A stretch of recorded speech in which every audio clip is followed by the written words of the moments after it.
Hello students, question number 26 from JEE Main 2021, 25 February, shift 2. The question is, a line is a common tangent to the circle this x minus 3 का whole square plus y square equal to 9 and the parabola y square equal to 4x.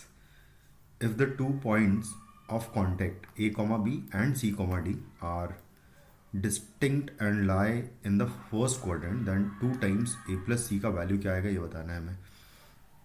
अगर दोनों की equation दोनों का graph draw करें दोनों curves का, तो एक पैराबोला है, दूसरा सर्कल है।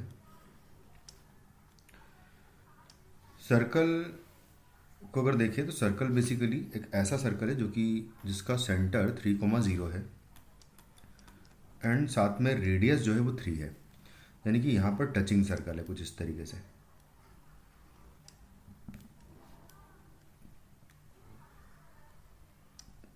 ये इसका सेंटर है 3,0, कुछ इस तरीके से ये हमें सर्कल पता है। और जो पैराबोला है कुछ इस तरीके का है, Y square equal to 4x।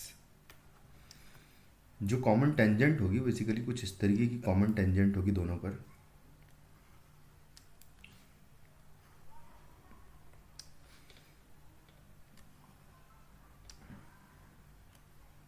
जो कि फर्स्ट क्वाड्रेंट में होगी। तो जो ये वाला पॉइंट है ये बेसिकली a कॉमा बी है और ये पॉइंट c कॉमा डी है। हालांकि वैसे पैराबोला पर common tangent to the circle this and the parabola this if the 2 points of contact, हालांकि किसी को भी ले सकते हो, कोई दिक्कत नहीं है। तो मैं एक काम करता हूँ, इसको c कॉमा डी ले लेता हूँ क्योंकि उससे कोई फ़र्क नहीं पड़ने वाला आंसर पर। तो c कॉमा डी और a कॉमा बी ये पॉइंट हो गया। अब इस पैराबोला पर कोई भी पैरामेट्रिक कोऑर्डिनेट्स में टी स्क्वायर कॉमा 2t करके अज्यूम कर सकता हूँ, और इस पर equation of tangent in terms of t जो होती है वो होती है T Y is equal to x plus T square, या X plus A T square basically होता है, लेकिन ए का वैल्यू 1 है तो यहाँ पर t Y is equal to x plus T square जो है कि हमारा इक्वेशन हो जाएगा, यानी कि x minus t y and plus T square is equal to 0 equation of tangent on parabola हो जाएगा। अब ये टेंजेंट जो है कॉमन टेंजेंट है दोनों की, यानी कि ये सर्कल पर भी टेंजेंट है। इसका मतलब कि सेंटर से डिस्टेंस इक्वल टू रेडियस के बराबर होना चाहिए, 3 के बराबर, यानी कि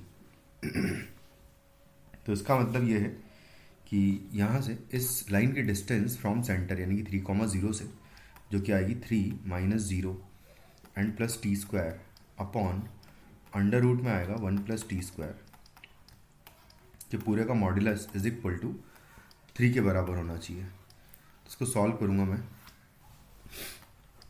तो यहाँ पर आएगा 3 प्लस टी का स्क्वायर आ जाएगा, दोनों साइड स्क्वायरिंग भी कर दूँ अगर, 3 का स्क्वायर 9 हो जाएगा एंड इनटू आएगा 1 plus T square, under root यहाँ से हटा दूंगा। यहाँ स्क्वायर ओपन करूँगा अगर मैं, तो स्क्वायर ओपन करने पे आएगा टी की पावर 4 आएगा प्लस 6 टी स्क्वायर आएगा एंड आएगा प्लस 9 इज इक्वल टू आएगा 9 प्लस 9 टी स्क्वायर। 9 से 9 कैंसिल आउट हो जाएगा, आएगा टी की power 4 and plus minus 3 T square आएगा इक्वल टू 0। तो यहाँ से टी स्क्वायर कॉमन ले लेंगे और बचेगा t square minus 3 is equal to 0। तो टी की बेसिकली एक तो 0 वैल्यू मिलेगी और टी की 2 वैल्यूज यहाँ से आएगी √2 और √3 और माइनस √3, तो √3 और माइनस √3। लेकिन फर्स्ट क्वाड्रेंट की बात हो रही है तो टी जो है पॉजिटिव लेंगे, यानी कि t is equal to √3 acceptable हो जाएगा।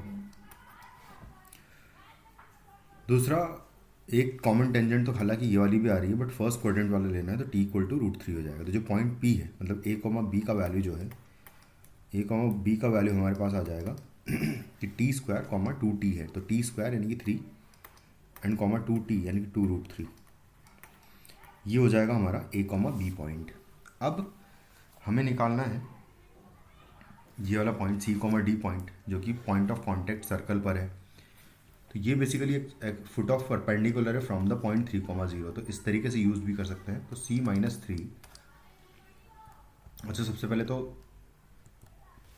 t का वैल्यू हम लोग यहाँ पर सब्सटीट्यूट करेंगे, तो x माइनस रूट 3 बाय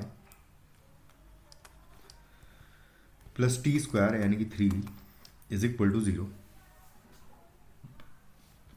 तो ये हो गया हमारा इक्वेशन ऑफ टेंजेंट, और इस टेंजेंट पर फुट ऑफ परपेंडिकुलर निकालना है हमें फ्रॉम द पॉइंट 3,0 जो कि c, d है। तो c माइनस 3 डिवाइडेड बाय 1 आएगा equal to d minus 0 divided by minus root 3 आएगा, और इज इक्वल टू आएगा माइनस 1 टाइम आएगा, क्योंकि फुट ऑफ परपेंडिकुलर निकालना है। मैं जब पॉइंट होता तो -2 आता, और इसमें पॉइंट पुट कर दूंगा 3,0। तो ये 3 एंड प्लस 3 3 एंड वैसे यहाँ पर 0 आएगा, प्लस 3 आएगा, और डिवाइडेड बाय आएगा a square plus b square यानी कि 1 प्लस 3।